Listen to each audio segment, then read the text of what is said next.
वज़ीर-ए-आज़म के मामले खुसूसी बराए कौमी सलामती उमूर डॉक्टर मोईद यूसुफ ने कहा कि कौमी सलामती पॉलिसी इत्तेफाक राय से बनाई गई, इसे कोई हुकूमत नहीं तब्दील कर सकती। वज़ीर-ए-आज़म इमरान खान के मामले खुसूसी बराए कौमी सलामती उमूर डॉक्टर मोईद यूसुफ ने कहा कि कौमी सलामती पॉलिसी का मरकजी मकसद मौशी तहफ़्फ़ुज़ है। मोईद यूसुफ का कहना था कि कौमी सलामती पॉलिसी सिमत देती है कि पाकिस्तान कहाँ जा रहा है। उनका कहना था कि हमने कौमी सलामती पॉलिसी पर कम अज कम सरनौ शुरू कर दिया है। मामले खुसूसी का कहना था कि कौमी सलामती पॉलिसी का मरकजी मकसद मौशी तहफ़्फ़ुज़ है और इसी पॉलिसी पर इत्तेफाक राय हुआ, इसको आगे बढ़ा दिया जाएगा। जबकि इत्तेफाक राय से पॉलिसी बनाई गई है, इसे कोई हुकूमत तब्दील नहीं करेगी। उनका कहना था कि हमारे यहाँ पॉलिसियां बन जाती हैं लेकिन अमल दरामद कमजोर है। कौमी सलामती पॉलिसी पर अमल दरामद की हिकमत अमली बनाई गई है। हमारा पहला मकसद इलाकाई अमन और मौशी तहफ़्फ़ुज़ है। एक सवाल के जवाब में मोईद यूसुफ का कहना था कि नहीं बता सकता कि पॉलिसी का कितना हिस्सा पब्लिक होगा, जितना कुछ हो सकेगा आइंदा चंद रोज में जारी कर दिया जाएगा।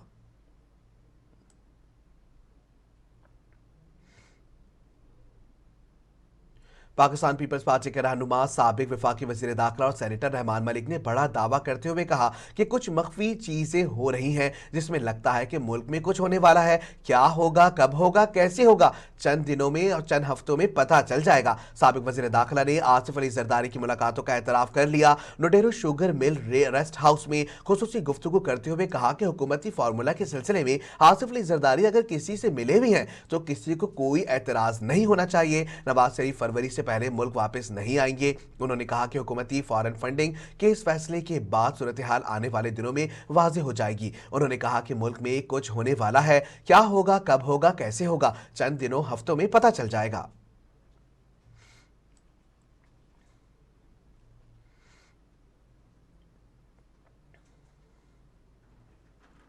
Chairman Qaumi Ehtesab bureau justice retired Javed Iqbal ने कहा है कि नैब मसला नहीं, मसाइल का हल है। Chairman NAB justice retired Javed Iqbal का कहना है कि सिंध में गंदुम के 20 अरब रुपए के जखायर इधर उधर हो गए। गंदुम से मुतालिक पूछा गया तो कहा गया चूहे खा गए। एक तकरीब से खिताब में चेयरमैन नैब का कहना था कि नैब कोई मसला नहीं बल्कि मसाइल का हल है। नैब ने इन लोगों के खिलाफ केसेस रजिस्टर्ड किए जिनको कोई आंख उठाकर नहीं देखता था। उनका कहना था कि तारीख की सबसे बड़ी रिकवरी 4 सालों के दौरान हुई है। 554 अरब रुपए की रिकवरी में नैब की तमाम अफसरान का क्रेडिट शामिल है। हर किस्म की वेरिफिकेशन के बाद मुस्तहकीन पर 14 अरब रुपए तकसीम किए। ये इन मुस्तहकीन का हक है जिन्होंने एक एक पाई जमा की थी। उन्होंने कहा कि सखर में गंदुम के 20 अरब रुपए के जखायर इधर उधर हो गए। गंदुम से मुतालिक पूछा गया तो कहा गया चूहे खा गए। फिर इन चूहों को पकड़ा गया और 20 अरब रुपए रिकवर किए गए। जस्टिस रिटायर्ड जावेद इकबाल का कहना था कि कुछ सोसाइटीज की कारकर्दगी इतनी बुरी थी कि उन्होंने लोगों को कौड़ी कौड़ी का मोहताज कर दिया। इन सोसाइटीज को चेक करने का कोई निजाम नहीं था। ये सोसाइटियां लोगों की बर्बादी का सबब बनी। जस्टिस रिटायर्ड जावेद इकबाल का कहना था कि रिकवरीज के मामले पर कुछ लोगों ने चाय की प्याली में तूफान लाने की कोशिश की। नैब पर बिल्कुल तनकीद करें लेकिन तामीरी तनकीद होनी चाहिए, तनकीद बराए तनकीद नहीं होनी चाहिए।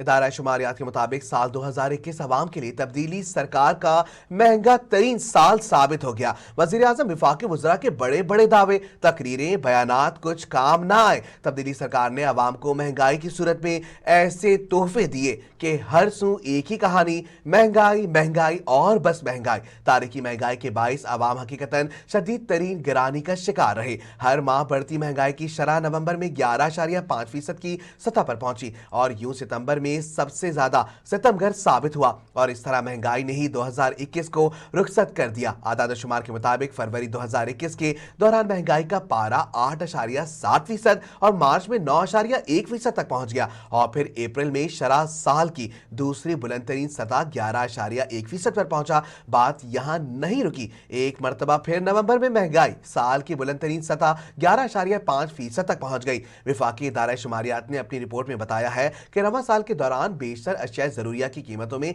इजाफा हुआ। तब दिल्ली सरकार के एक साल के दौरान 20 किलो आटे का थैला 210 रुपए तक, 2.5 किलो घी का टिन एक साल में रिकॉर्ड 359 रुपए 33 पैसे और 5 किलो घी का टिन एक साल में 775 रुपए महंगा हुआ। रवा साल चीनी औसतन 7 रुपए 53 पैसे फी किलो महंगी हुई। रवा साल चीनी की औसत कीमत 84 से बढ़कर 91 रुपए 53 पैसे पर फी किलो हो गई। रवा साल चीनी की कीमत 140 रुपए फी किलो तक भी पहुंची। इसके अलावा भी अशिया खुर्दनोश और दीगर की कीमतें आसमानों से बातें करती नजर आ रही हैं।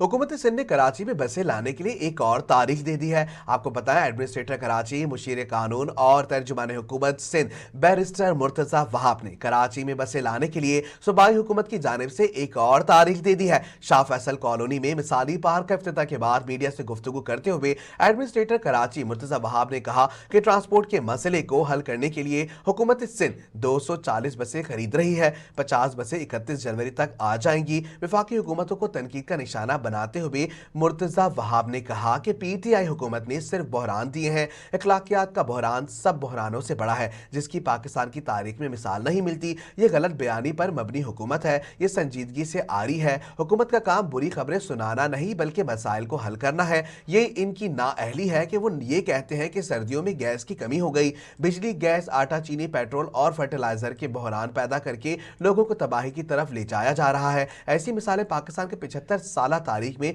कभी नहीं मिलती।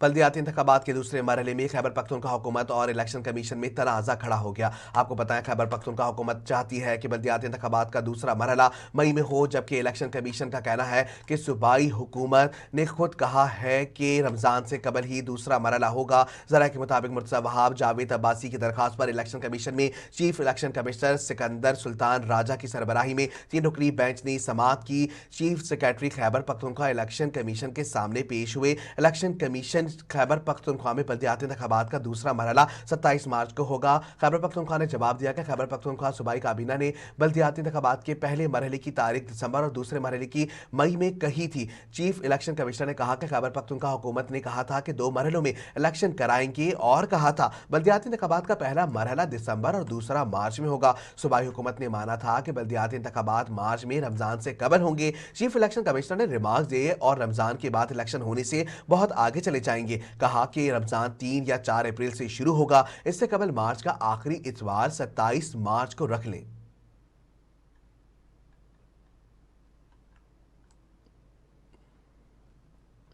इलेक्शन कमीशन ने बन्नू की तहसील ककी में मेयर के इंतखाबात पर दोबारा गिनती का हुक्म दे दिया। आपको बताएं, इलेक्शन कमीशन ने जमात इस्लामी, JUI और आजाद उम्मीदवार की दरखास्त पर फैसला सुनाते हुए कहा है रिटर्निंग अफसर तमाम उम्मीदवारों की मौजूदगी में दोबारा गिनती करें। इलेक्शन कमीशन की जानिब से बन्नू की तहसील ककी में 1 हफ्ते के दौरान दोबारा गिनती करने का हुक्म दे दिया गया है। इलेक्शन कमीशन का कहना है कि रिटर्निंग अफसर ने पहली गिनती में एक उम्मीदवार के अलावा किसी को नोटिस नहीं दिया था। वाज़ेह है कि खैबर पख्तूनख्वा में बल्दियाती इंतखाबात के पहले मरहले में इसी तहसील से PTI के जुनैद रशीद कामयाब हुए थे।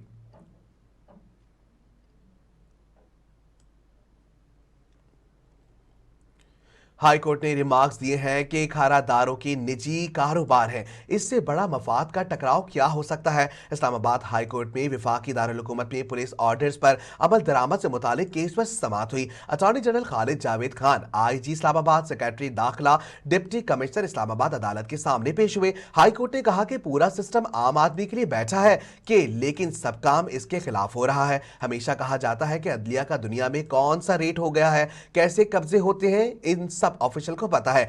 SHO पटवारी मुलव्विस ना हो तो कब्जा हो ही नहीं सकता। इदारों ने अपने नाम से सोसाइटीज बनाई हुई हैं, इनके प्राइवेट बिजनेसेस हैं, इससे बड़ा मफाद का टकराव क्या हो सकता है। विफाकी हुकूमत प्रोसिक्यूशन ब्रांच बनाने में दिलचस्पी नहीं रखती। चीफ जस्टिस ने कहा कि बड़े आदमी को कुछ हो जाए तो पूरी मशीनरी इधर पहुंच जाती है, लेकिन आम आदमी के लिए कुछ नहीं किया जाता। डिप्टी कमिश्नर बेबस है क्योंकि वो खुद को कोऑपरेटिव सोसाइटी के हेड है। यहां इस्लामाबाद में तमाम इदारों ने अपने अपने रियल एस्टेट के बिजनेस ऑफिस खोले हुए हैं। रियासत जिसने आवाम को तहफ्फुज करना है, इसके ऑर्गेनाइजर खुद क्राइम में मुलविस हैं। एलिट्स के इजारादारी पर कोई रोल ऑफ लॉ नहीं। FIA, दाखिला, FB सब ने अपनी अपनी हाउसिंग सोसाइटीज बनाई हुई हैं। कब्जा ग्रुप्स को रियासती इदारों की जानिब से प्रोटेक्शन हासिल है।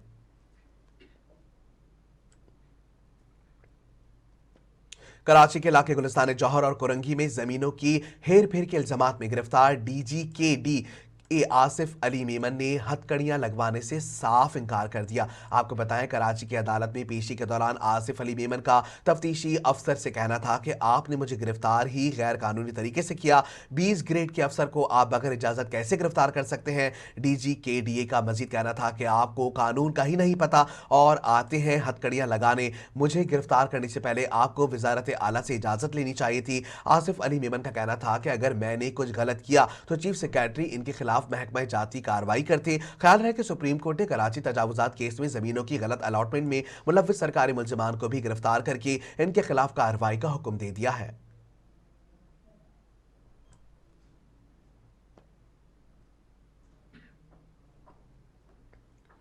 कराची में पुलिस ने कत्ल की वारदात में मुलव्विस 2 कम उम्र टिकटॉकर्स को गिरफ्तार कर लिया। आपको बताएं, SSP मनीर के मुताबिक गिरफ्तार मुल्जिमान की उम्रें 14 से 15 साल के दरमियान है, जिनमें एक सईद अहमद और दूसरा फाजिल अली शामिल है। मुल्जिम फाजिल ने थ्रिल के लिए घर के बाहर खड़े शहरी को गोली मारी, जो जानलेवा साबित हुई। पुलिस का कहना है कि गिरफ्तार मुल्जिमान ने गुज़िश्ता 23 दिसंबर को गाजी चौक जाफर तैयारा में शहरी कमर रजा पर फायरिंग भी की, जो दौरान इलाज दम तोड़ गया। पुलिस का बताना है कि मुल्जिमान के से वारदात में इस्तेमाल होने वाला असले और मोटरसाइकिल भी बरामद कर ली गई, जबकि मुल्जिमान ने दौरान तफ्तीश मजीद 2 साथियों से मुतालिक भी मालूमात फराहम की है, जिनकी गिरफ्तारी के लिए छापे मारे जा रहे हैं।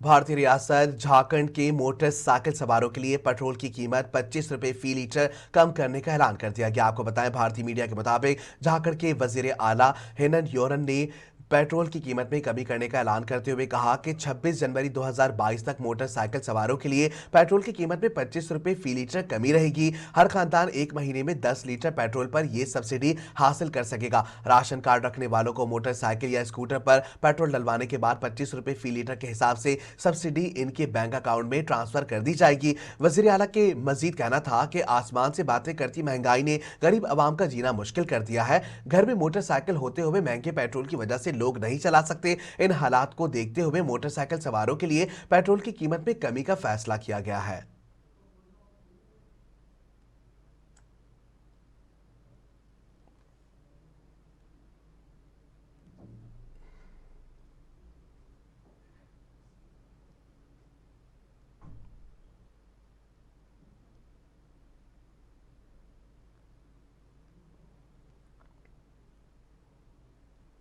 अब मजीद बुलेटिन में शामिल करेंगे मजीद खबरें बैनुल अक़वामी, जिसमें भारत में कारोबारी शख्सियत पीयूष जैन के कब्जे से 195 करोड़ भारतीय रुपए नकदी, 23 किलोग्राम सोना और 6 करोड़ रुपए मालियत का कीमती सामान बरामद कर लिया गया है। आपको बताएं, भारतीय मीडिया रिपोर्ट के मुताबिक GST इंटेलिजेंस के डायरेक्टर जनरल ने परफ्यूम के कारोबार से ताल्लुक रखने वाले बिजनेसमैन पीयूष जैन की जेरी मलकियत मुख्तलिफ जगहों पर छापे मारकर भारतीय तारीख की सबसे बड़ी रकम बरामद की थी। DGGST ने पीयूष जैन के कब्जे से 195 करोड़ भारतीय रुपए नकदी, 23 किलोग्राम सोना और 6 करोड़ रुपए मालियत का चंदन का तेल बरामद किया। स्पेशल पब्लिक प्रोसिक्यूटर ने अदालत को बताया कि पीयूष के टैक्स छुपाने के जुर्म में 52 करोड़ रुपए जुर्माना आयद किया गया और मुलजिम इस वक्त 14 रोजा जुडिशल रिमांड पर पुलिस की तहवील में है।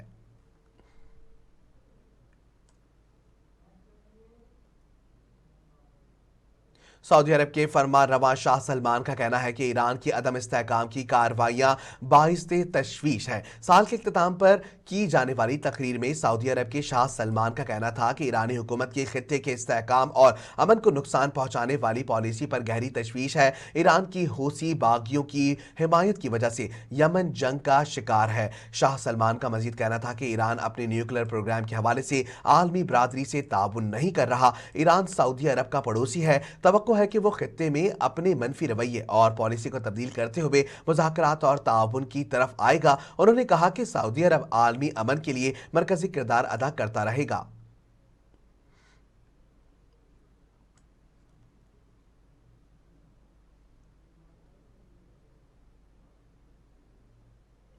बुलेटिन में शामिल करेंगे इलाकाई खबरें। आपको बताएं कि नौशेरो फिरोज में रात 12 बजे गई हुई बिजली 12 घंटे गुजर जाने के बावजूद बहाल ना हो सकी। शहरी परेशान नजर आ रहे हैं। शहरियों का कहना है कि नौशेरो फिरोज सिटी 1 पर रोजाना बिजली 18 से 20 घंटे गायब होना मामूल बन गई है। सेप्को अफसरान, मुलाजमीन और यूनियन अहदेदारों की गुंडागर्दी के बायस शहरी अजाब में मुब्तला है। बशीर अंसारी, शकील राजपीर और दीगर का कहना है कि नौशेरो फिरोज सेप्को मुलाजमीन चोरी शुदा यूनिट बचाने के लिए मीटर सारिफीन को परेशान कर रहे हैं। शहरियों का मुतालबा है कि बिजली चोरी करवाने में मुलव्विस सेप्को अफसरान और मुलाजमीन के खिलाफ कार्रवाई करके लोड शेडिंग का खात्मा कराया जाए।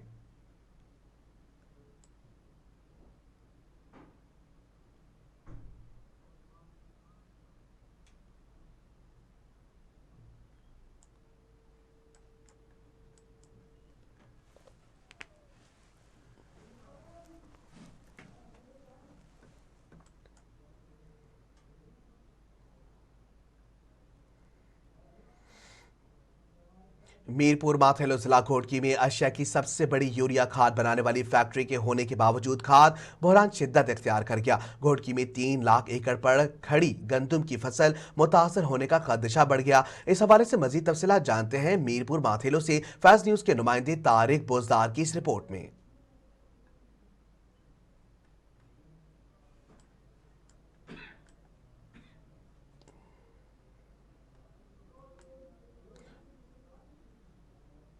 ननकाना साहब में मोटरसाइकिल से पेट्रोल निकालने पर झगड़े के दौरान अंधाधुंध फायरिंग का तबादला। 2 अफराद मौके पर जाँ बहक जबकि 4 अफराद शदीद जख्मी हो गए। आपको बताएं नवाही इलाके सांगा हिल के महल्ला करामताबाद में तलहा की मोटरसाइकिल से पेट्रोल निकालने पर मंसूर और आसिम वगैरह के साथ झगड़ा चल रहा था। तलहा ग्रुप और मंसूर ग्रुप के दरमियान अंधाधुंध फायरिंग शुरू हो गई, जिसके नतीजे में चचा मंसूर और भतीजा आसिम मौके पर जाँ बहक हो गए जबकि 4 अफराद शदीद जख्मी हुए, जिनको तहसील हेडक्वार्टर अस्पताल सांगला मुंतकिल कर दिया गया, जहां पर 2 अफराद जिनमें उमर फारूक और गफूर की हालत तशवीशनाक होने के बायस एलाइड अस्पताल फैसलाबाद मुंतकिल किया गया। तलहा अपने साथियों के समेत फायरिंग करते हुए फरार हो गया। वाकये की इत्तला मिलते ही थाना सिटी सांगला हिल पुलिस भी जाए वकू पर पहुंच गई और जाँ बहक अफराद की लाशों को तहवील में लेकर तहसील हेडक्वार्टर अस्पताल सांगला हिल मुंतकिल कर दिया गया।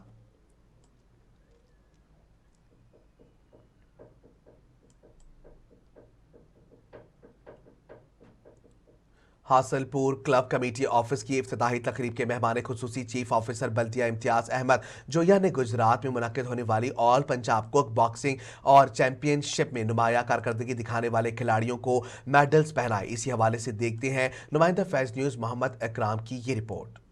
मशहूर ज़रबुल मिसल है कि अगर आप अस्पताल वीरान देखना चाहते हैं तो ज्यादा से ज्यादा खेल के मैदानों को आबाद करें। सेहतमंद जिस्म में ही सेहतमंद दिमाग परवरिश पाता है। हासिलपुर क्लब कमेटी ऑफिस की इफ्तिताही तकरीब मेहमान खुसूसी चीफ ऑफिसर बल्दिया इम्तियाज अहमद जोया सदर मलक अब्दुलरशीद का क्लब पहुंचने पर शानदार इस्तकबाल किया गया। उन्होंने अपने दस्ते मुबारक से रिबन काट कर क्लब कमेटी ऑफिस का इफ्तिताह किया। बादज मेहमान खुसूसी चीफ ऑफिसर इम्तियाज अहमद जोया ने हाल ही में कायदे आजम डे के हवाले से गुजरात में मुनक्किद होने वाली all Punjab kick boxing championship में मोहम्मद सलीम गोल्ड मेडल, अब्दुल्ला गुलजार गोल्ड मेडल, हुजैफा गुलजार सिल्वर मेडल व दीगर खिलाड़ियों को नुमाया कारकर्दगी दिखाने पर मेडल्स पहनाए और असनाद तकसीम की। इस मौका पर उन्होंने खिलाड़ियों से गुफ्तगू करते हुए कहा कि किसी भी मुआशरे की तरक्की में नौजवान नस्ल अहम किरदार अदा करती है। मस्बत एक्टिविटी ही मस्बत सोच को जन्म देती है। खुद को हर किस्म की मुआशरती बुराइयों और मंशियात से बचा कर रखें। इंशाअल्लाह इंशाअल्लाह वो दिन दूर नहीं जब आप जैसे खिलाड़ी ही अपने फन के जरिए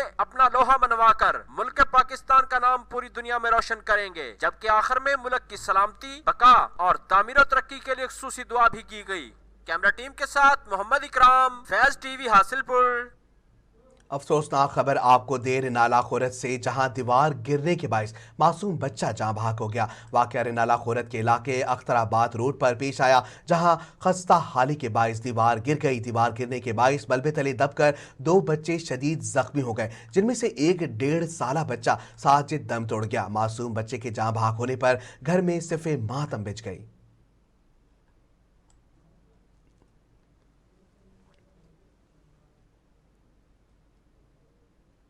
बुलेटिन में शामिल करेंगे खेलों के मैदानों से कुछ खबरें।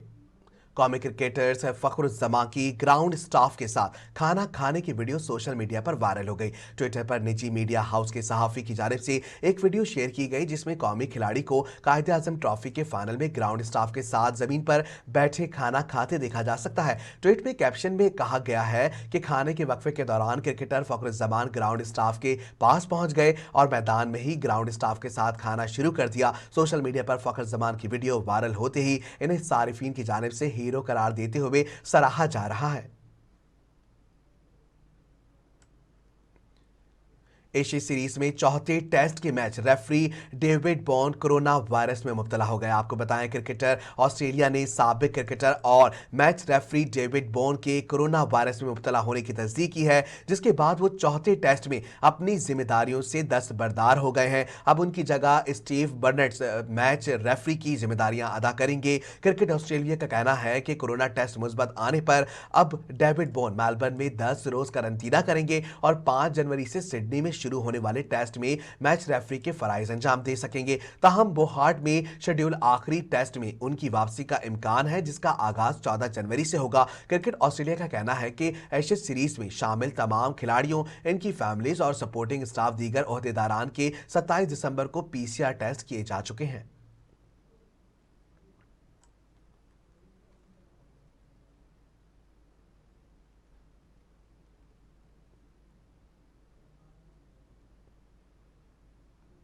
बुलेटिन में शामिल करेंगे शोबिस की दुनिया में होने वाली हलचल। भारतीय डांसर और अदाकारा नूरा फातेह को कोरोना वायरस की नई और खतरनाक किस्म ओमिक्रॉन ने जकड़ लिया है। आपको बताएं, भारतीय मीडिया के मुताबिक नूरा फातेह का कोविड-19 का टेस्ट मुस्बत आया है, जिसके बाद वो डॉक्टर्स की जेरी निगरानी करंतना में है। नूरा के तर्जुमान की जानिब से जारी बयान में कहा गया कि नूरा 28 दिसंबर को कोरोना वायरस का शिकार हुई और इस वक्त को करंतना में है। अदाकारा नूरा फातेह ने भी इंस्टाग्राम स्टोरी में अपना कोरोना टेस्ट मुस्बत आने की इत्तला देते हुए कहा कि वो कोरोना की वजह से बिस्तर पर पड़ी है। उन्होंने तमाम लोगों को एहतियाती तदाबीर इख्तियार करने की हिदायत की है, क्योंकि वायरस बहुत तेजी से फैल रहा है और हर एक को मुख्तलिफ अंदाज में मुतासिर कर रहा है। मारूफ अदाकारा अरीबा हबीब की शादी की तकरीबात का आगाज हो गया है। उन्होंने अपनी मायू में मेहमानों को चाय पे पिलाया था। अदाकारा अरीबा हबीब की शादी की तकरीबात जारी हैं। सोशल मीडिया में अदाकारा की मायू की तकरीब से ली गई वीडियो वायरल है, जिसमें इन्हें जर्द लिबास में फूलों का जेवर पहने देखा जा सकता है। अदाकारा की मायू की तकरीब की एक वीडियो सामने आई है, जिसमें वो खुद मेहमानों को चाय पेश कर रही हैं। एक वीडियो में अदाकारा को दीगर अदाकारों के हमरा डांस करते हुए भी देखा जा सकता है। इससे कबल अदाकारा की जानिब से बात पक्की समेत शादी के कार्ड की भी तस्वीर शेयर की जा चुकी हैं। ताहम उन्होंने अपने होने वाले शौहर के हवाले से कोई तफसीलात अभी तक मद्दाहों को नहीं बताई हैं।